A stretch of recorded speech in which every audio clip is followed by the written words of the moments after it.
Hello, everyone. This is Raise Your Voice as part of the Fans First Sports Network. I'm your host, Brett Rutherford, joined as always by my good friend and co-host, Darby Robinson. We are live on youtube.com/at Raise Your Voice and also available wherever you get your podcasts. If you're watching along on YouTube, make sure to like this video, subscribe to this channel, and turn on the notification so you can join us every time we go live. And if you really enjoy what we do, you can head on over to patreon.com/raise your voice, where you can become a member for as little as $1 a month. And Darby, we kind of thought the Rays roster was mostly set, barring maybe a few small moves. And there was a smaller move that we're going to talk about later in the show. But man, maybe the biggest Rays offseason news in terms of this roster is that they've got a new shortstop. They signed Ha-Seong Kim to be the shortstop in this season when he comes back from this labrum surgery that he's been recovering from this offseason. It's a 2-year deal with an opt-out. Again, very unlike the Rays. And it is the second largest free agent contract given out to a Rays player, to a position player by the Tampa Bay Rays. The biggest one in like over 25 years. And if he plays out this entire contract, it would also be the highest salary paid out to a Rays position player. So huge, shocking news. One that I wasn't expecting to hear, but maybe a player that Darby, you and I have talked about, and we talked about him being a fit for this Rays team.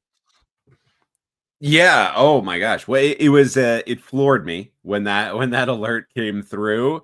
I really was like having to take a couple seconds to be like, is that the same Ha-Seong Kim, like from San Diego, from like the consensus top 10 free agent on the list, the consensus second best player, consensus second best shortstop free agent in all of the like off season, like that Ha-Seong Kim, former Kiwoom Heroes Ha-Seong Kim.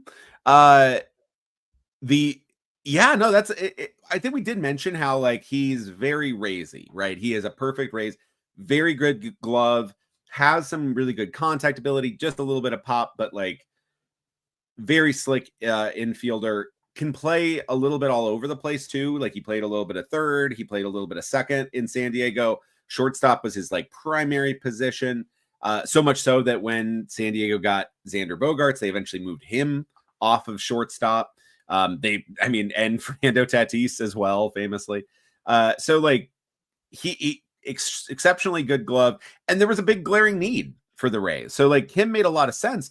But most projected outcomes for his free agency were going to be considerably out of the Rays' kind of stingy price range. Like most projections I saw online were saying 4 to 5 years, which again didn't really fit what the Rays were trying to do with Carson Williams, maybe a year away as like the shortstop of the future, and for a significant chunk of money. And Kim pretty much got about what he was expected to get yearly, but on a 2-year deal. And really in this, it's a 1-year deal with a player opt-out. And so there's a good chance that this is just a single-year deal. If Kim opts out, that's actually great news for the Rays, because that means he had a fantastic season.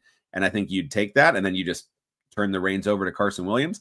If Kim is just okay and does pretty well, I think you can then cross that bridge in the offseason and say like, well, maybe you have Carson Williams and maybe you then have Kim at second base, and you just are happy with that for a year. You maybe then you there's trade options. Like there's all these options where it's like you'll worry about that problem of having too many good usable shortstops when before Kim signed, you were like, I really hope Taylor Walls can get above 200. That's what we talked about last week. Just a couple singles, maybe, please. Maybe Jose Caballero and him as a platoon. This is a completely different spot the Rays are in. Immediately, you jump a huge amount of depth into your lineup. You get a guy who is, by every projection, is a 2.5 to 3 win player, even missing some time. And a batter that's going to be above 100 in WRC plus. Most projection systems have him about somewhere between 100 and 110. For his career, he's been 105, 110, 101 in the majors. Outside of his rookie year, he's been a very reliable hitter that's been an exceptionally good defender who walks a lot. He's had a 12% walk rate each of his last 2 seasons. And in his career, the last 3 years, he's been worth 3.6 wins above replacement on Fangraphs, 4.2, and then 2.6 last year, missing the last 40 games with that labrum injury. So his market didn't develop because of the labrum injury, some nervousness about giving the full years. This is where the Rays kind of jumped in and were able to say, like, we can accept the risk of this deal and injury risk on a short term. They just can't accept it on the long term. They can't accept a lot of dead money in the long term. But they were like, all right, on a 1 year, potentially 2 year, yeah, let's do it. And again, we were coming into this offseason. I think we talked about, like, will the Rays sign any free agent because of their stadium situation, playing in a single league park?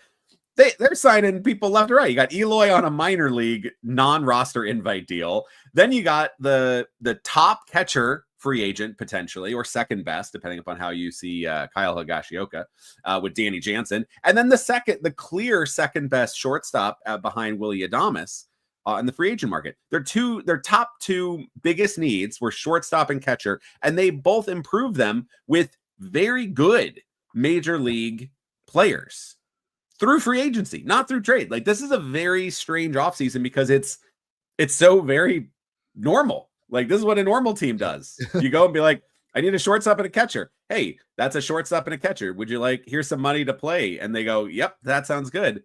And then in the end, you didn't need to do like 6 moves. Where is the, like, you trade player option wasn't a deal breaker. The player option wasn't a deal breaker. That was another thing we talked about. I think Danny mentioned, like, that's, which is true. The Rays hadn't been doing player options. Like, it wasn't great business for them in most scenarios. Most teams don't. Most teams don't really love that. Like, unless it's like an almost obvious, like, they're never going to take this, right? Like, mutual options, that's just like, who cares? That's just basically working out the buyout. But like, a player option is like kind of tremendous for the Rays because, like, that does mean, like, Kim could have a atrocious season. The shoulder injury could, like, completely basically, end his career. And he could still, take the 16 million next year. But that's that is the cost of doing business, right? You take, like, okay, this might really blow up, but like, that's the worst case scenario. There's a lot of scenarios where this is actually a very valuable deal for the Rays. And you don't get an option at a guy like Kim if it wasn't for that little bit of risk with the injury. And so tremendous. What a extremely good offseason for the Rays.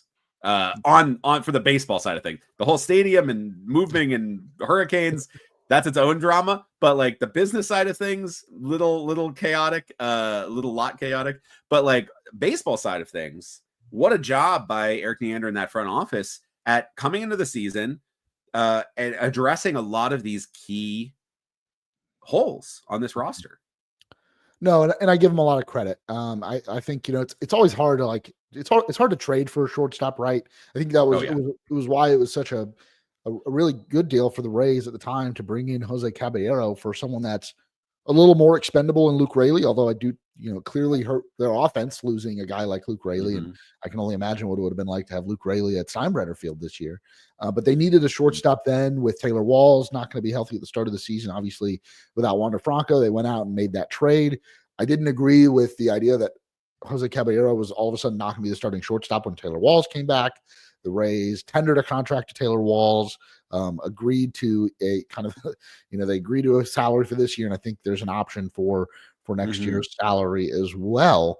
Team option. And after that, I mean, I think it was fair to assume that Taylor Walls was the starting shortstop until Carson Williams was going to be ready. And I don't think anybody, or at least not me, wasn't going to blame the Rays for going out and just trying to force a move when you have Carson Williams waiting in the wings. However, I love the idea that they're still trying to compete this year. the Rays, no matter what happens to their franchise, in the last 20 years, they have always tried to win. They've always tried to find ways to get the team to the postseason and win baseball games. And so going out and getting Kim, like you said, he could be the shortstop this year. Jeff Passan, when he broke the news, said that he is expected to be the shortstop. So they're not going to try to use him in some role where he bounces around the infield. He will be the shortstop when he's ready. But next year, that could change. And also, Carson Williams has never stepped foot. Actually, he did play a little bit of AAA, but Carson Williams still has to play in AAA. He's still a younger player. And although we're going to talk about where he's ranking in a lot of the national outlets prospect lists, like prospects that break your heart.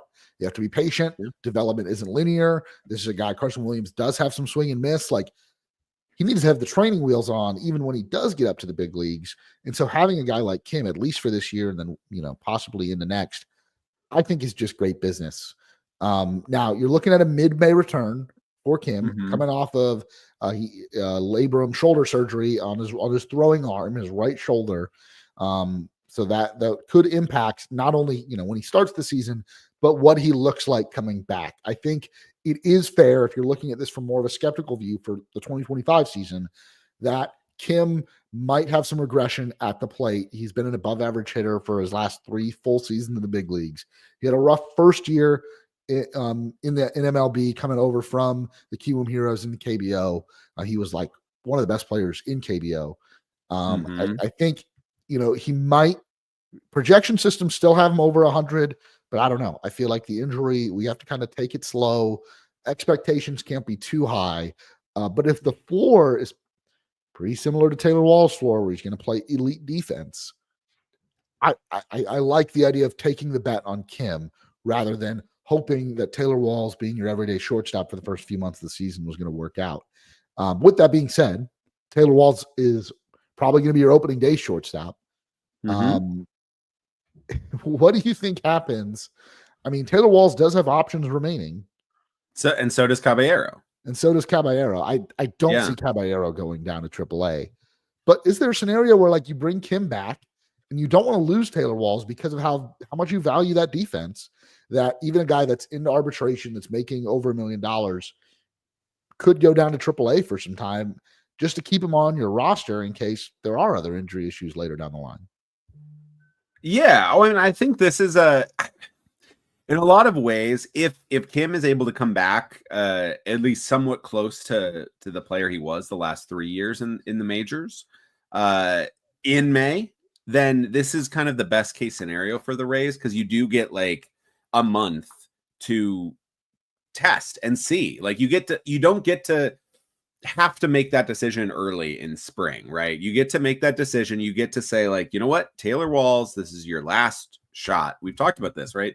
There is still reason to believe there could be a pretty good player there with Taylor Walls. The floor is so high with that defense that the bat just needs to be somewhat competent to become a really good player and a potential even starting caliber shortstop on a lot of teams.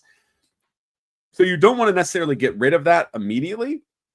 This actually does open the door that you get a month or so to really try it out, to see if Taylor Walls can turn that page, come into this season fired up, work hard, actually put in the work, actually get some results.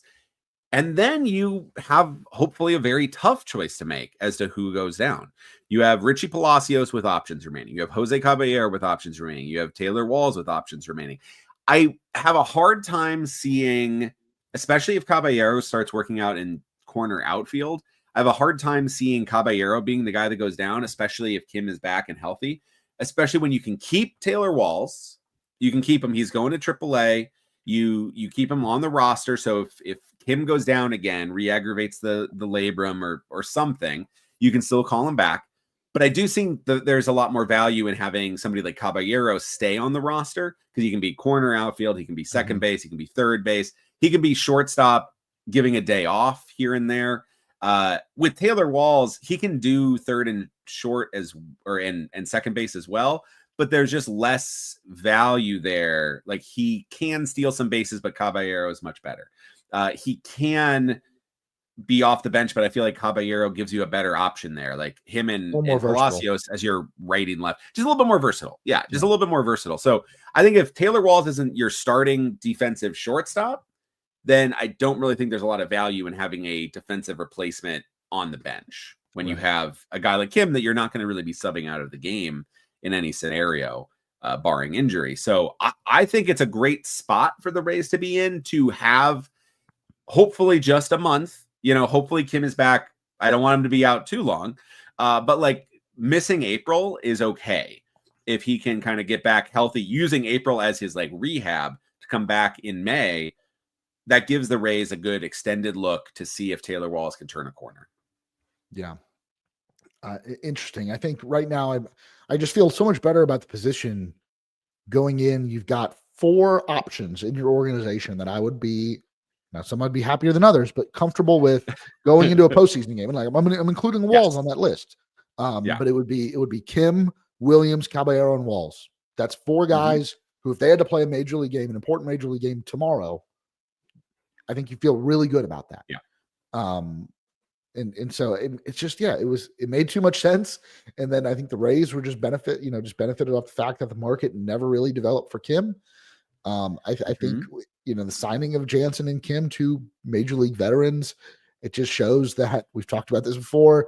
I don't think they care as much about where the Rays are playing in 2025 or where they're going to potentially be playing in 2026. As long as that check clears, we're here to play ball. Like, these are professionals and going to try join a competitive team, a team that has postseason aspirations. Well, this is a testament to the fact that the Rays have an extremely strong institutional reputation around the league amongst the players. And I think we talk about this a lot, and we talk about they trade their stars and people this guy is good. Oh, like, when are they going to trade him? And I think that that works really well for the sports writers and us to chat about, and fans to get upset about.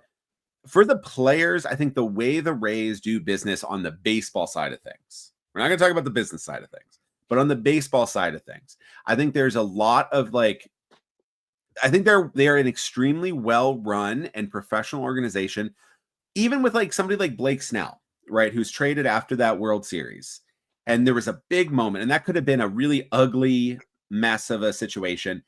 Blake Snell's even talked about how he still will chat with Kyle Snyder, right? He'll still reach out to him. And that the Rays, they came to him and they chatted with him and they talked about okay, this is potentially going to go down. Knowing that Blake Snell could be live streaming that night, playing games on Twitch, and then say I don't know, sounds like they're going to try to trade me to San Diego, and kind of put the Rays in a tough spot there. But they're I'm going to trust you. They're going to treat the players not as assets, but as actual people. And they're given too little money to work with. And they do a lot with that. And that sometimes you have to make really tough decisions when it comes to players and trading them a little earlier than you would want. But I think the way you do that, the way you treat people, the way you treat them when you bring them in for rehab, the way you take care of them afterwards, I think these are the things that give the Rays the chance to compete for veterans, for guys. Now, their style is not for everybody, and we've seen some veteran pitchers not succeed here and not be able to fully acclimate to the Rays way. We've seen some players try to avoid it entirely, but I think the reputation's enough that if somebody is all right, I need a makeup deal. I need a makeup deal. The market's not there. I don't want to sign anything long that's cheap. Let me go somewhere that'll give me I want to compete, obviously. Yeah. But the Rays are a team like Ahmed Rosario, for instance. That's a perfect example, right? He comes into the team, signs with them for pretty darn cheap. We were kind of surprised at that. And then when the Rays were you know what, this is your playing time is going to be a lot less. They're let's trade you to a really good team that you were just at, so that you're comfortable, you're good. You're going to trade him to the Dodgers. You're not going to just be I don't know, the A's are giving us a lot of money for this. They're going to give us a pretty nice low A pitching prospect. So I hope you enjoy the last days in Oakland. No, they're going to be hey, Rosario, you're a vet here. You're going to go to LA, where you've just been, where the clubhouse. And I think those type of moves, they add up. That's when if Danny Jansen's like, all right, where do I go? Like he can look at the Rays and be like, they're gonna do right. Like if they're out of it, then I might get traded, but I'm not gonna get dumped. I'm gonna get traded to something good.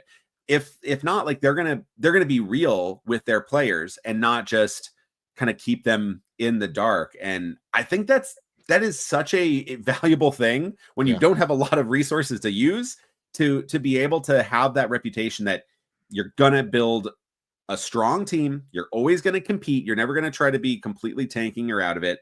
And you have great coaches who are going to try to work with players to get the most out of them, put them in a place to succeed, put them in a place where they will be able to earn more money, whether it's with the Rays or not. Like that's the thing. It's like you're going to get that good contract because you're going to put up some great numbers and be in a great spot to succeed. So Eloy, maybe he only plays a little bit with the Rays and then gets traded because Trey Morgan's ready. That's great. Like Eli Jimenez needs to get his career back on track, and the Rays are a team that could maybe help him do that. Yeah, I mean, I just go back to, the Nate Eovaldi signing and the Wilson Ramos signing, guys that are rehabbing from injuries that the Rays were willing to take on, and there is risk involved with that. And the Rays ended up, flipping Eovaldi, and then they traded Ramos. I don't think either of those the returns worked out for the Rays in this situation, but I think it just shows that for these veteran players, like the Rays are an option. The Rays will put in offers. They'll start conversations with just about any free agent, including, the Bryce Harpers, the Aaron Judges, the Juan Sotos of the world, the Roki Sasakis of the world. And I think if it weren't for Tropicana Field being destroyed by Hurricane Milton, Roki Sasaki may very well have been a Ray. Like some of the stuff that Mark Topkin was alluding to in his reporting, so that there was interest, there was mutual interest, and the just uncertainty surrounding the future of the franchise was a little bit too much for Sasaki. I think. Something that the Rays, like the coaching staffs they put together, it's harder to quantify watching a Major League Baseball team how much an impact the coaching staff has on wins and losses and other statistics. I couldn't tell you what the Rays, what Chad Mottola does as the hitting coach to make the Rays score more or less runs. I can come up with ideas, but it's a lot less obvious like it is in football or basketball or other sports. But I do think the Rays coaching staff and how coveted some of these guys are to go in and get other jobs in other organizations just shows that there is a positive impact that players, for the most part, like playing for the Rays. They like playing for Kevin Cash, and just a really fun signing. It's all about the risk. Like you mentioned it, that the Rays will make some tough decisions because of the payroll constraints that they work under. And a lot of it is how much risk you can assume. In this situation, because of how short the deal is, the Rays can take on more risk money-wise with Ha-Seong Kim. They can't afford to be on the hook for multiple years because that would stop them from improving the team in other ways. And sometimes it works out, sometimes it doesn't. The Rays decided that they couldn't afford to keep paying Charlie Morton $15+ million a year at his age. Now, they were wrong about that. Charlie Morton has continued to pitch at a really high level now into his 40s and is signing, still signing deals at $15 million this time with Baltimore. But at the time, they decided they could not take on that risk because it might stop them from spending money elsewhere. And the very next year, they signed Zach Eflin. So I understand it. Again, you can disagree with why they have to do that. I'm not here to say that, I would love for the Rays to run out a $300 million payroll. But I don't know if running out a $150 million payroll makes them all that much better, given the way that the front office operates. Like, okay, what are you doing? You're just giving money to guys that maybe would flare out at some point. So it's just an exciting signing. Want to get to? Oh, go ahead.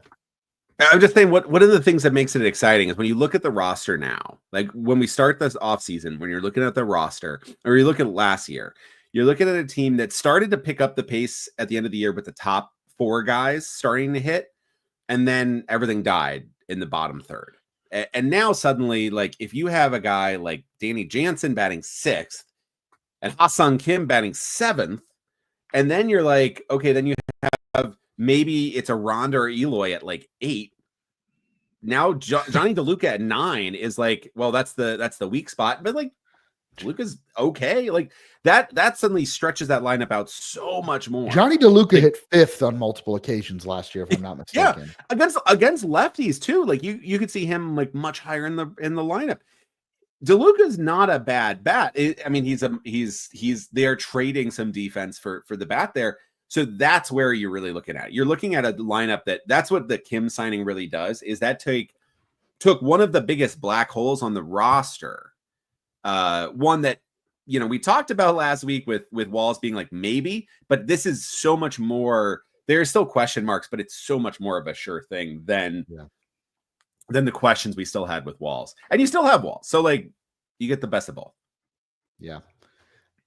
Let's move on to another smaller trade made by the Rays, but they went out and acquired local product Alex Faedo from the Detroit Tigers. He was recently designated for assignment by Detroit.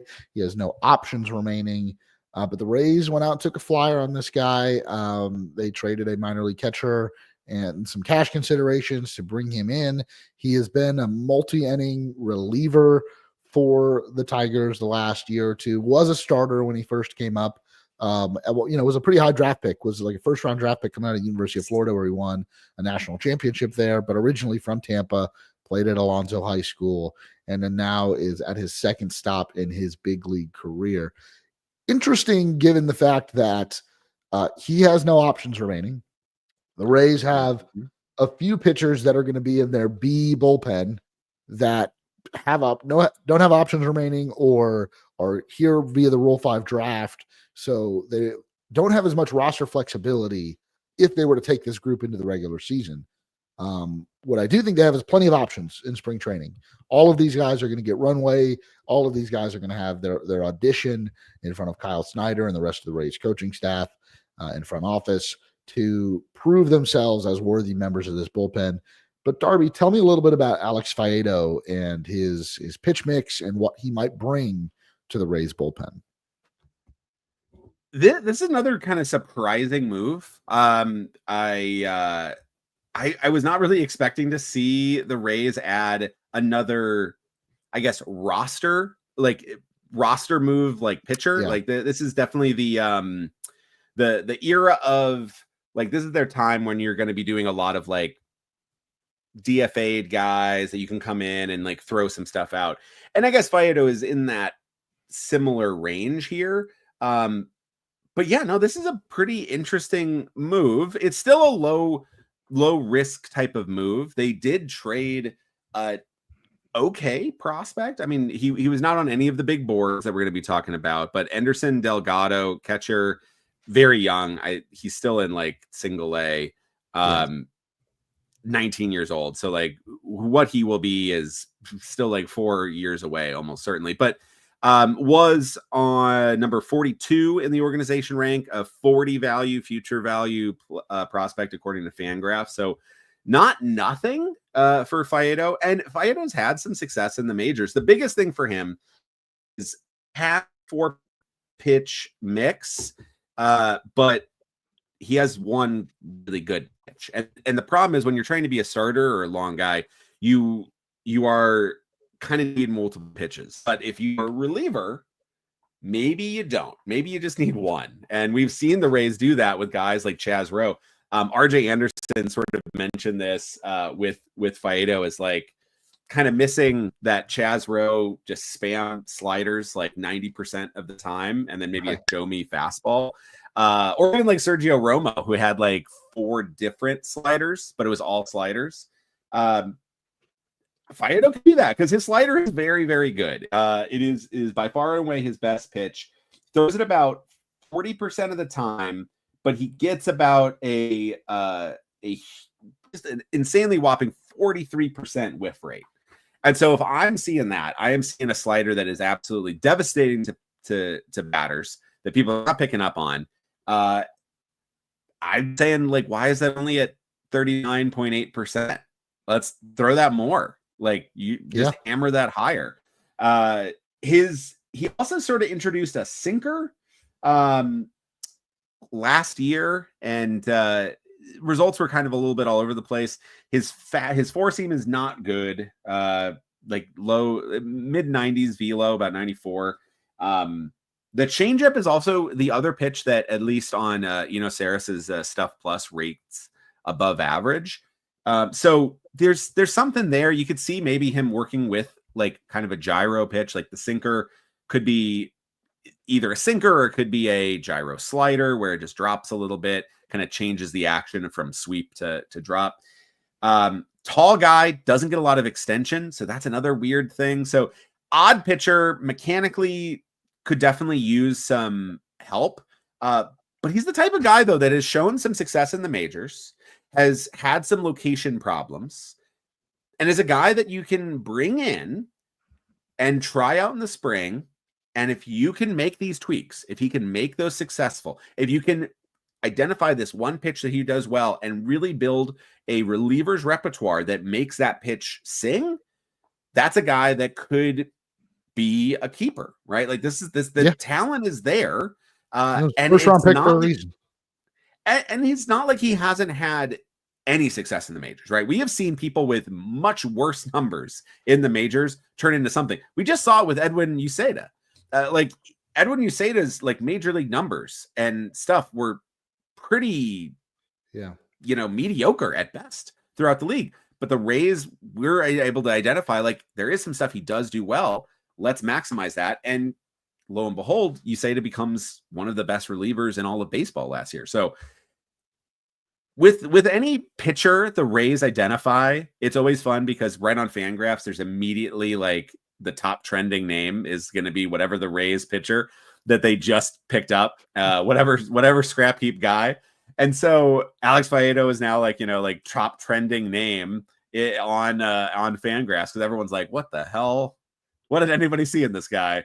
I thought he was bad. The only other thing I want to point out with him is that it is kind of interesting on Fangraphs WAR. He had a negative 0.5 wins above replacement season. On Baseball Reference WAR, on B-WAR, he was last year a positive 0.6.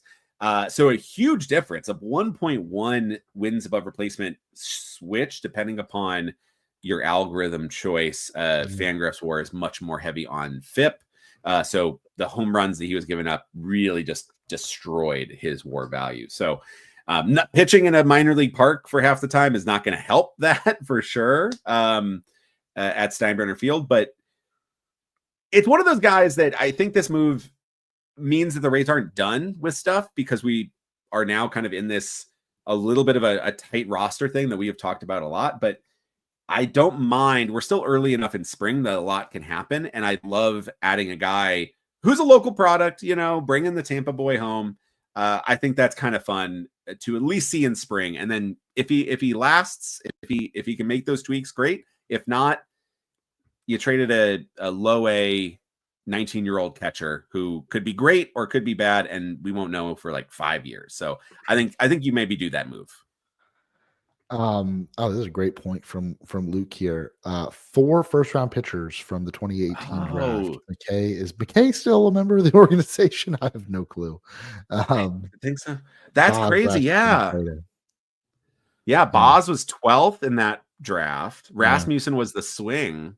Faedo was 18. 18. Yeah. 18. Yeah.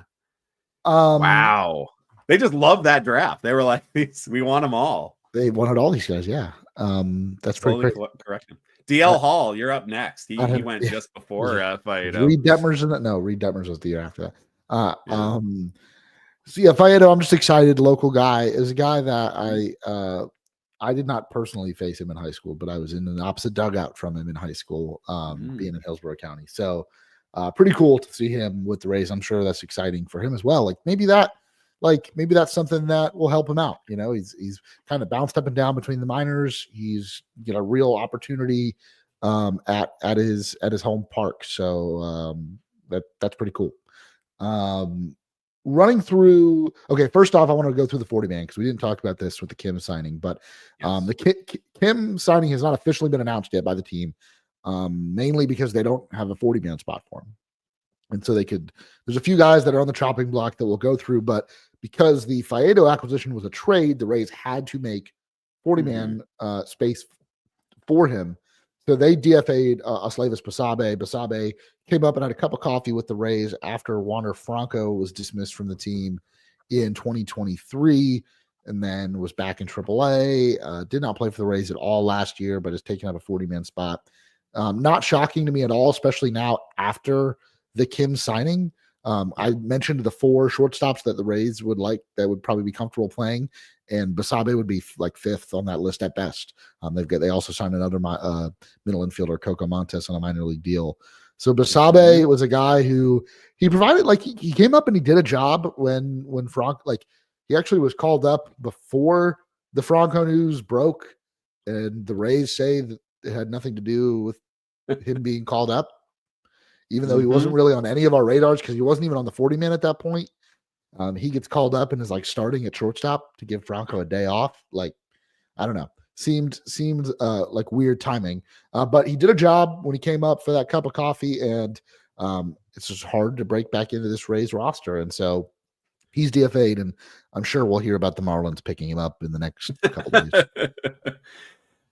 Yeah, Basabe was one of the pieces back in the Nate Lowe trade with the Rangers. Had a little bit of prospect helium at one point, but like so many, just kind of settled in.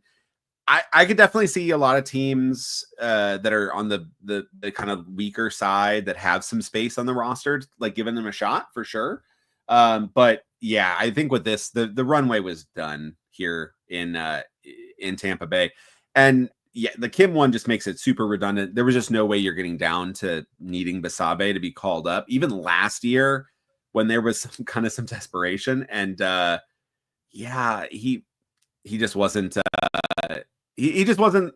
I don't think he hits well enough, and he doesn't defend well enough to really probably be a major leaguer for very long. But I don't think he's going to be. He'll get another couple shots because, again, if you can stand at shortstop for a little bit, that's definitely valuable. And has some speed, has some contact, doesn't have enough pop. But somebody will give him a shot. But that's the thing, right? Is when you have a roster that's really stacked and a 40-man that's really stacked, and the minors that are really stacked, eventually you have to start clearing space. Yeah, and best of luck to Basabe in his next location. There just wasn't going to be a path to playing time. Like, again, I don't know.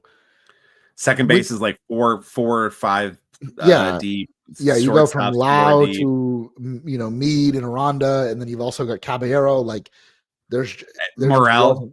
Yeah, Morel. Like, there wasn't Walls. So yeah, hopefully he finds a spot, but that one wasn't too shocking to me. But I want to run through. So the Rays will still have to make some more roster moves. They will probably add Nate Lavender to the 60-day IL. I don't know of any other than Kim's injury. I don't know of any other guys that are expected to be on the 60-day IL. So the Rays will have to make a move to add Kim. They might wait to place Lavender on the IL and do that. If they can get about like 11 days, I think it's about around February 14th, I think. Well, around, if going by last year, about mid-February is when you can start adding, which I guess when pitchers and catchers report, you can start adding players to the IL. So I think if that may be what they're trying to do with Kim, is just basically have it in agreement, but then make it official once that's your roster move without having to lose a guy. And then eventually we'll have to make another roster move if Eloy Jimenez were to make the team. So that's one that it's a non-roster invite, so not guaranteed a spot, can become a free agent again if he doesn't make the team.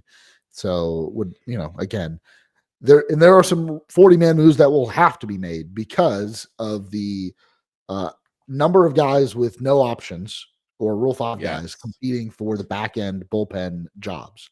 So I want to run through the bullpen right now. There are 4 guys that are like, you can write them in Sharpie, that have no options remaining, that will be your A bullpen, assuming health going into the season. So that's Pete Fairbanks, Edwin Uceda, Garrett Clevenger, and Manuel Rodriguez. Like, those guys are locks for the roster. Those are your top 4 relievers. Then all got saves last year. Yes. Then you've got a group of, so then the relievers or the pitchers with options left, you have Mason Montgomery, who's got all three of his. Joe Rock, Ian Seymour, Jacob Wagispack, Joe Boyle, Danielle Curette, Hunter Biggie, Kevin Kelly, Eric Orsi, and Brandon Iser. So most of those guys I don't expect to make the opening day rosters, mainly because they have options. A couple that are possible candidates, Mason Montgomery, and I tend to think he does make it with how they your used second him at the end lefty of last year. Yeah. And I think Hunter Biggie would have a decent shot, but maybe not given how limited the spots are right now. Early season, maybe do you go Kevin Kelly instead because he has kind of a rubber arm, can go a couple innings. Well, the other question is, I mean, we talk about an 8-man bullpen, which is kind of what you have to carry right now. You can't go over 13 pitchers, but you still have 6 starters. So yeah. Is it only 7 true relief options? If that's the case, like Biggie, you probably need a multi-inning guy. So that would be this group of Alex Faedo, Mike Vassell, Cole Sulser. Yeah, Cole Sulser. Those would be the guys with no options. So those guys could all go multiple innings. Faedo, to me, the fact that they went out and traded for him makes me think that he is more likely. You can always send Vassell just back, or you can work out a deal with do you work out a deal with the Phillies or the Mets? Phillies. The Phillies selected him. So Vassell started with the Mets. Phillies selected him in the Rule 5. Rays traded. Phillies Vassell. Traded Vassell. But I think if the Rays move him, I think the Mets they would have to trade with the Mets. Mets. They have to offer it back to the Mets. Yes. Okay. The Phillies are done. They have laundered the money. They have washed the money. They have the money now, clean and clear. Oh, here's another Marlins signing. Luke says Alika Williams was DFA'd. Pete Bendix has got some tough choices. Bendix, bring him home. How many? Build the whole plane out of small, undersized shortstops. Yeah. So this is the interesting question, and for those watching as well. Like, okay, you just traded for Alex Faedo, so that means you were interested in him, right? You went out and made this deal. You also did make a deal for Mike Vassell during the Rule 5, knowing that like you have to hold him the whole time. And the very first signing of the season to the first ARB eligible guy that you locked up for $900K was Cole Sulser. Yeah. So now you have all and Jacob Wagispack was right around that time too. They agreed. And Wagispack with the option though, I think makes a lot more sense as a guy that's you'll see him. He's going to be probably doing the Todd the Painter, the riding the shuttle up and back. RDU to TPA flight. I know it very well. The it's just going to be those flight attendants are going to know him well. They're going to have that ginger ale ready for him when he sits down.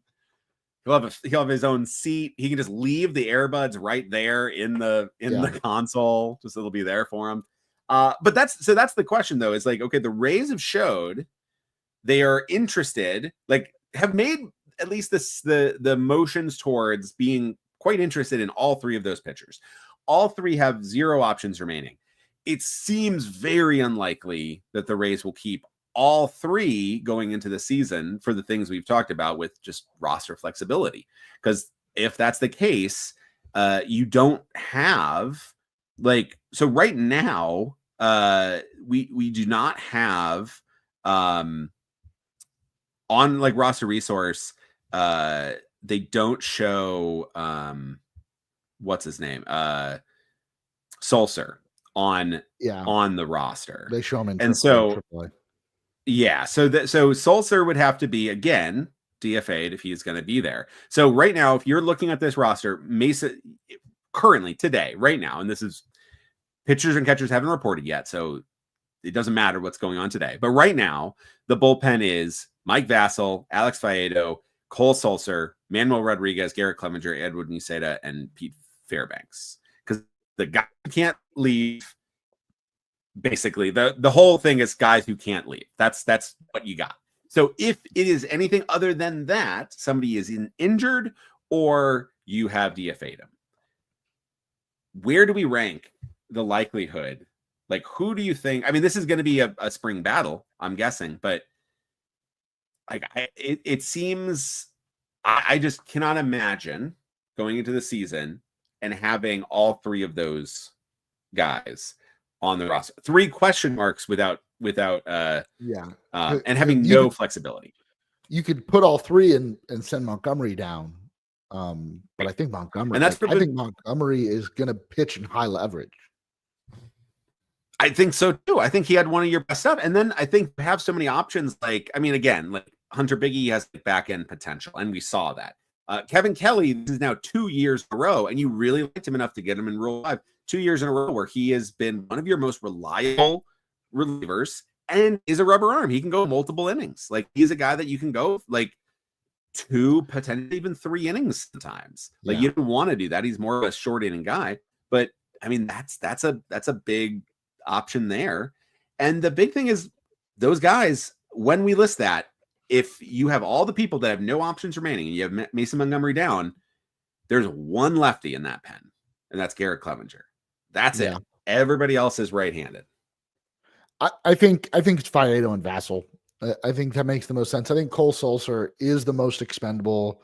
Like, he's older. I think we've seen kind of what we're going to get out of Cole Sulser. The Rays, like, they've brought him in multiple times, so there is interest there. There is a level of comfortability, but he just does seem like the most expendable. He also seems like the type of guy where you could pass him through waivers and keep him in AAA, and he would be willing to stay if he couldn't get another big league job somewhere else.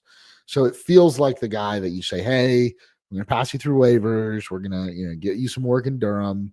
And you try to keep him in the organization just as extra depth. But Faedo, I think, has been in the big leagues last few years. Like, he's done okay. He's not going to pitch in any high leverage situations. He's going to be able to go out and get 2 innings for you. And then Vassell maybe even more, right? Maybe he stretches out and gets some more bulk innings. Again, don't know how they're going to manage the starting rotation.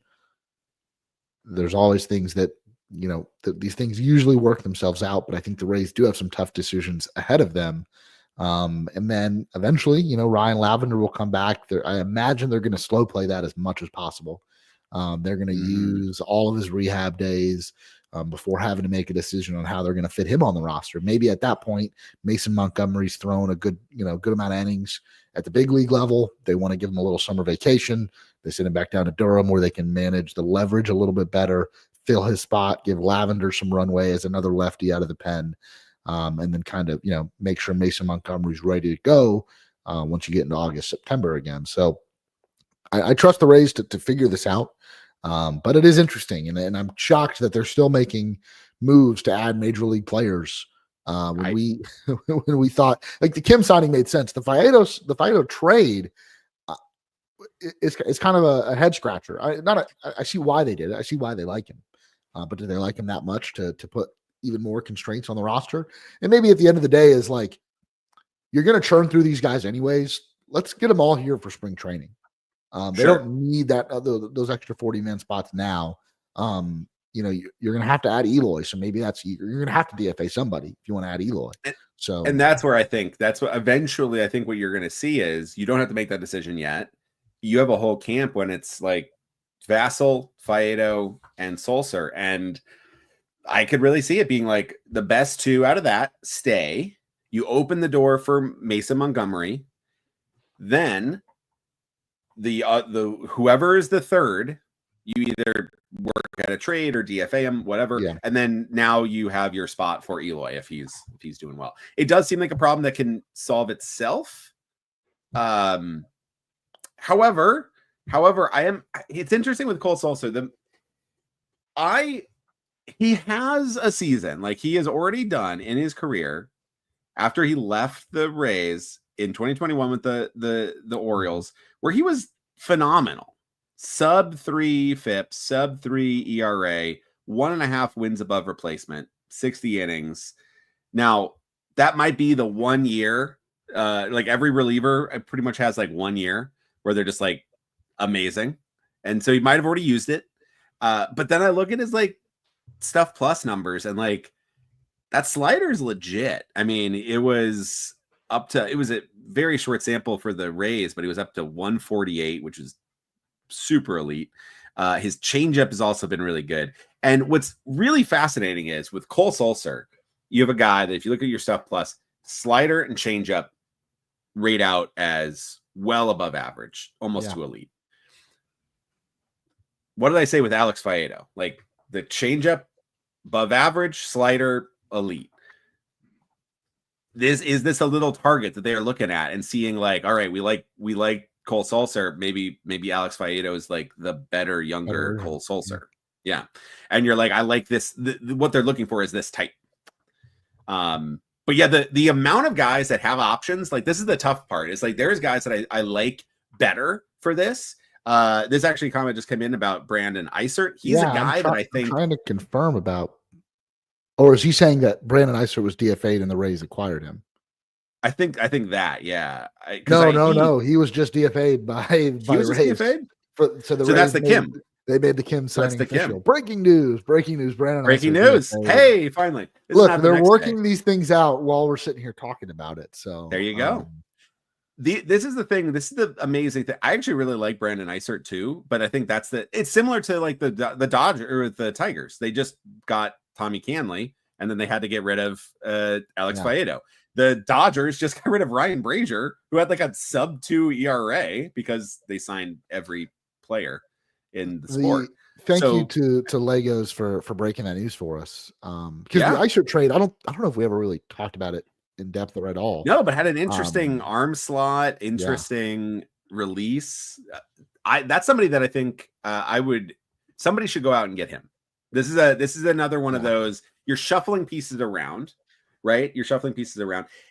This is also interesting though, because like Eisert lefty makes me think that even secures Mason Montgomery even more. Like I can't imagine you've now gotten rid of another one of your left-handed options out of the pen. That makes me think like Mason Montgomery, like the plans are there. Like he is going to be your top lefty with Clevenger. You kind of want two, or you go out and get Colin Poche. He's still available too. Yeah. I mean, he's still. I wouldn't mind a non-roster invite for Colin Poche. I mean, why not? It would make a lot of sense. But yeah, okay, the Rays here, just making moves while we're on the pod. It's been a trend recently that they've like waited for us to finish. I know, they're definitely listening and they're like, all right, now we're going to sign Kim. Mm-hmm. They just wrapped an episode. But no, they're doing their business right now while we are live. So, okay. Last thing we want to touch on today's episode is we've seen most, if not all, of the major outlets that put out top 100 prospects list, and the Rays are back all over these lists. Like a couple years that the cupboard was starting to get a little bare, but after the flurry of trades they made last year around the trade deadline, they have got plenty of names. The biggest one that we're going to talk about a lot coming up this year is Carson Williams. I'm super excited to see him play at AAA Durham this year as they're starting shortstop. Nearly a consensus top 10 prospect in all of baseball America. Had him at 11th, but he was as high as 5th on the ESPN list, which Kylie McDaniel puts out. Keith Law, who only had like 2 Rays on there, had him as 8th on the Athletics list. I think one of the better prospects the Rays have ever had in their system. And prospects the Rays are, but Carson Williams, plus defense, some power there. I think there's little questions about the swing and miss, but very much projected as an everyday type player at shortstop with his ceiling being a potential all-star player. And the Kim signing shakes it up a little bit. Like, what's his timeline? But I imagine we see him at some point in 2025. Yeah, I mean, we all kind of were thinking when it was going to be Taylor Walls that like June, right? The June was going to be when it is. I think with Kim now you're like, okay, probably not June, but maybe when rosters expand in September. If I think it's going to be really hard because I think the Rays, again, like you mentioned it at the top of the program, he got a cup of coffee in AAA, but he is extremely young, very talented, but with the holes in his swing. Like he does strike out a lot. He has stuff to work on. And so I have no doubt that he could come up and be fine, not necessarily as a hitter, but like at least defensively. But you kind of this allows you to let him have a full year and not rush it and not feel like that panic of like, okay, we gotta call him up. Right. Now if he is just destroying AAA, then you can definitely consider that coming late into the season. And then maybe depending upon who's in, that's the type of thing, right? Depending upon, and that's the great thing with Kim, depending upon who's injured, you know, if it's like Brandon Lau is down or something, now suddenly you can bring Carson Williams up. You can move Kim over to second. Yep. You now have, you can be like, all right, fine. Or if it's, you know, if Kim goes down, obviously, but like, yeah, you can move some people around and say like, okay, Carson Williams can come up, and then you just shift things over. Yeah, I mean, we're all excited about it. He's definitely the next big, like, waiting to debut player. And I don't think we're gonna have to wait.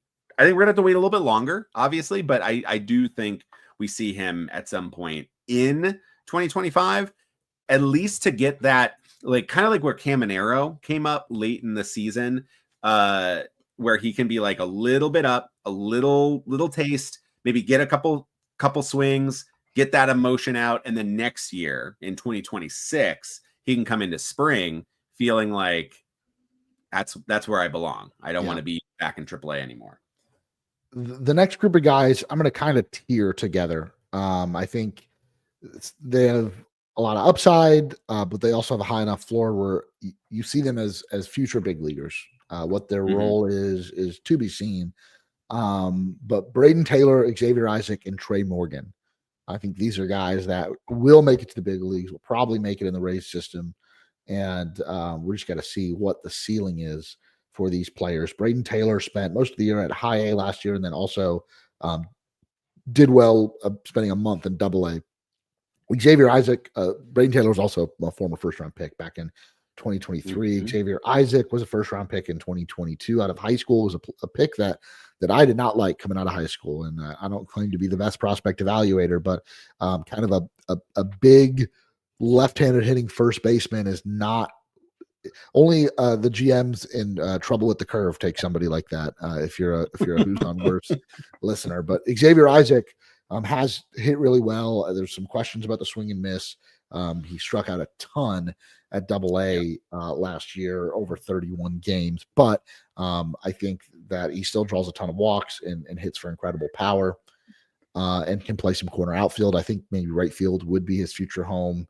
He's kind of slimmed down a bit, maybe cut some of the baby weight so they can play some speed too, and, like more speed than you should have with a big guy. Yeah. Body's a lot better. Has graded out like with some really high like power grades, like especially when he was drafted. So the tools are there for him to be a big league hitter. And then Trey Morgan, another unique prospect. Like you talk about him as a potential Gold Glove winner, but as a first baseman. He could also play some corner outfield as well, but the Rays drafted him out of LSU, and he's still just 22 years of age. He'll be going into his age 22 season this year, and just killed it at high A this year. Played at 3 different levels, hit 371 while he was at high A. Not a ton of power, but actually, does hit some doubles. So his slugging percentage at high A was .558, and that was just with only 6 home runs over 231 plate appearances. A lot of people had looked at him and like said like James Loney, but like I look at him and I see like potential like John Olerud type. Yeah. Like he is definitely a player of yesteryear, like a player that you don't see. And I think there's something really comforting about having like an everyday first baseman that's not a super big like power hitter. Like he's just going to come in and do a job. He to me has the highest floor out of the 3 guys on this list. Like with Braden Taylor, there's not a tool. Like he's got power, and if the power really clicks, I think he could be a great player. But he doesn't have another tool that really stands out that can make him an everyday player. I think Trey Morgan does. Like the defense and then the hit tool will put Trey Morgan in somebody's lineup, and hopefully it's the Rays. And you could see in a couple of years when Yandy's gone, and he takes over that mantle of playing first base for the Rays, and that could be as early as some point this year or next year. I mean, he's almost when it comes to that, I mean, like Trey Morgan of the guys we're gonna list, he's the guy that like the projections, like Zips has him projected as a 111 WRC plus guy next year. Yeah. Like the projection systems love him. The bat is like legit, the glove is legit. And so yeah, in terms of that, like, you know, the ceiling may be a little lower, but there is something to the idea of like he is a guy that I would not be surprised gets a call up this year either. Like I think he's the guy I'm actually more excited about this year now that the Kim signing happened, to be like I could see that coming up as like, you know what, this like if a Rondo were to go down, like that seems like an easy call up because he could DH him. You could play him at first and give more DH days to Yandy. Like that feels like an easy move. Exactly. And that's the guy that like he is basically the better Aranda. Yeah. But sure. and I do like Aranda, but like that's the prospect pedigree Aranda, I guess. Right. So Taylor Gray was ranked a lot of times in the 60s. I think his best ranking was 63rd on the ESPN list. The Athletic has him as low as 89th, but a consensus top 100 guy. Xavier Isaac was as high as 51st. That's on MLB Pipeline, and then was left off of a couple lists. And then Trey Morgan, the back end of the top 100, was 80th in Baseball America and 94th in MLB Pipeline. The next group here, I'll bring up Trevor Harrison. Trevor Harrison, Luke, is on a couple top 100 lists. He was 90th in Baseball America and 89th in Baseball Prospectus. Another local guy, played at Mitchell High School. And the Rays really liked him when they drafted him in the 5th round. I agree with Luke there. I think he's going to be all over top 100. A lot of helium there. By mid-season, I think he is going to be a locked-in top 100 guy. Yeah. Theo Gillen, who I guess is being treated as an outfielder now. I know the Rays kind of drafted him as a shortstop. I'm not like he came in at 87th on Baseball Prospectus and 99th on MLB Pipeline. It's not that I don't think Theo Gillen's a good prospect. I got to just kind of see more of him. I thought it was a fine draft pick early on. Other guys, that one feels like you just draft him in the 1st round. We got to put him higher. There's a lot of those guys where we just need to see him have a full year. Like he could have helium as well. I just don't know enough about him. Brody Hopkins, the Rays got him in the Rosarena trade. Jackson Baumeister, former Florida State Seminole, that was in the Zach Eflin trade. I mean, again, this is what we're talking about, guys that are showing up on the top 100 list. Baseball Prospectus, who, again, just love this Rays farm system right now, had Hopkins at 57th. They had Baumeister at 60th. Dominic Keegan at 69th. And then Kylie McDaniel's another guy who just loves the Rays system. Aiden Smith was only on the ESPN's top 100, comes in at 87th. That was in the Rosarena trade. I like Aiden Smith as a guy that's going to shoot up some boards this year. I think we're going to see him pop this year. I think this is a guy who's got a lot of tools and should be a major league player at some point.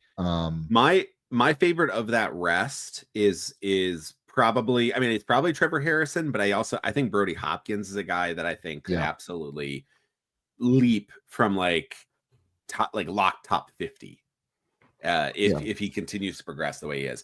That Rosarena trade in particular could be like monumental because Aiden Smith and Brody Hopkins are like really good, and they are shooting up the charts very, very quickly. Adam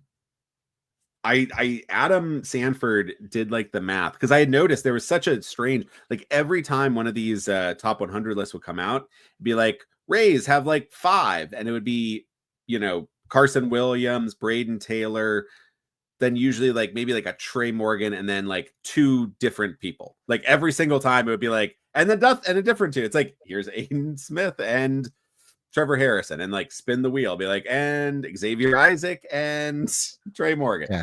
Spin the wheel, Chandler Simpson, and like there was like a different one each. Adam Sanford, 17 different Rays prospects, 17 different Rays prospects made a top 100 list. That's pretty crazy, and I wonder if it's hard, and there's some biases involved here, where it's like the Rays do have that many players that you could justify putting in the top 100 clearly. Yeah, and I wonder if like some of these rankings are like man, could we really put like 10 Rays players in this top 100? Mhm. Or do we need to like maybe make some room for guys from other farm systems? Because we got to get the clicks from the Mariners fans and from the White Sox fans and from all these other fan bases. Like we can't just have so many of these players be from the Rays system. I wonder if some of the Rays players got shortchanged here. And a Gary lot of Gill these, Hill Gary and Gill Hill was on a bunch of them. Yeah. Gary Gill Hill, just because he's got an incredible baseball name. I'm Classic. really excited. He hasn't pitched above A ball, so I imagine we'll see him at high A to start the year. He was great for Charleston last year, so I imagine we'll see him go up to Bowling Green. Ty Johnson, the guy from the Paredes trade, 94th in Baseball Prospectus. The one guy that was only on one list, he came in at 91st. Again, has just two, maybe three, I guess you could say three incredible tools. The glove, the hit tool, and then the speed is like 90 grade. Is Chandler Simpson. And there's the only other guy on this list that we could and probably will see at some point this year. Like he might be the guy that doesn't play in a game all year and then makes the postseason roster. Mm-hmm. He's that type of player where his speed becomes more valuable in those late season games. I'm intrigued. I'm not sold on Chandler Simpson as a big leaguer, but I'm very intrigued and I'd like to see it. He's a guy that it could be. He's a guy that could be somebody that's like coming up by midseason. He could be the midseason like person that comes in here and takes a spot in the outfield. If, and there's a big if, like that contact ability can translate. Yeah. And contact is probably the one thing that does translate well through the minors and up. Power is one of those things where suddenly when pitchers are a lot better, you're not getting as many cookies to hit. And so you have to be like, how does that power, how do you generate power on the pitcher's pitch, not your pitch? But contact, if you can control the zone like he does and make that contact, that gives you a little bit more floor. It's very curious. Like he has some of the most speed that we've ever seen, some of the most absurd stolen base numbers. But yeah, I could see him if he's not by midseason, he's somebody that like September call up when the rosters expand, and then on the postseason roster as your extra guy on the bench to just come in and steal all three bases. Yeah, exactly. And then Luke said Braylor Guerrero. Yeah, he was on another guy. He Baseball Americas did like they have like their additional list. So he didn't crack the top 100, but yeah, I think next year he's almost a shoo-in, assuming that his season goes even relatively well, that he will be near some of those or on a lot of those top 100 lists. With a lot of top 100 lists too, like we have to also remember, and you kind of mentioned it there, Brett, like the like do we want to just have like 9 or 10 Rays, but we can like be like Baseball Prospectus did have 9, and that was the most. Yeah, they were like, we will any list for any team. So you have the two highs. You have Keith Law with 2. You have Baseball Prospectus with 9, or Baseball America with 9. Here's the thing. Top 100 is a very arbitrary number because when it comes to top 100 eligible guys, there's oftentimes years where it's 120, 130, 140, 150 guys that could be in the top 100. So you are looking at like the other 50 potentially, 20 to 50 are like, you're kind of maybe like, well, we have no Royals, so let's get a Royal on there. Yeah. Like you are looking at like, let's maybe throw a little bit of something on there. And it's not a big like, there's not a huge difference between these 40 to 45 grade guys that are like a 99. The difference between a 99 and a 137th is inconsequential. I would argue that in a lot of years, the difference between like the 30th ranked prospect and the 130th ranked prospect isn't all that different. Like you've got your guys in the top 20, top 30 that like, okay, these guys are good. Like they're good enough players. They're going to be good major leaguers. And then like your top 10 guys, like we're projecting these guys to be all-stars. And then everyone else is like, they're on here because they have one good tool. And if it works, like they'll be a major leaguer. They'll work their way onto teams. So it is, like you said, 100 is an arbitrary number. It's a nice even number. But the Rays have other very interesting prospects that are not really considered for the top 100, and they might have just as good a chance as a Ty Johnson who comes in at 94. So it's all arbitrary, but I think it is good to see that the Rays have kind of restocked this farm system, and they did it in a year where they weren't any good anyways. And then they trade some names, they made some tough decisions. You trade your all-star third baseman, you trade a fan favorite in Randy Arozarena, but you trade him from a team that wasn't going anywhere anyways. So I think, given where we are, given where this franchise is at right now, it's good to have a stacked farm system while still trying to compete for a postseason spot. Pacoda projections don't love the Rays, have them kind of right around the same spot as they did last year. Again, I'm pretty bullish, but I was wrong going into 2024. I hope I'm wrong going into 2025. We'll have to take a deeper dive into some of the projections as more of them come out. But that is going to do it for this week's episode of Raise Your Voice. Thank you to everyone for listening. We have been live on youtube.com/@raiseyourvoice. We're also available still wherever you get your podcast, but I highly recommend joining us on YouTube like Luke and like Legos has today. They're breaking news. They're throwing out great ideas. Come and join us in the comment section so you can subscribe to our channel and turn on the notification bell. Join us every time we go live. If you really want to say thank you, patreon.com/raise your voice. You can become a member for as little as $1 a month. If we get enough members on there, we can start throwing up some additional perks for our Patreon members. We've thrown around a couple ideas, but maybe that's something that you guys are interested in going into the 2025 season. So as always, draysbay.com. Check out all of that great Rays coverage. Once again, thank you guys for listening, and we'll talk to you next week.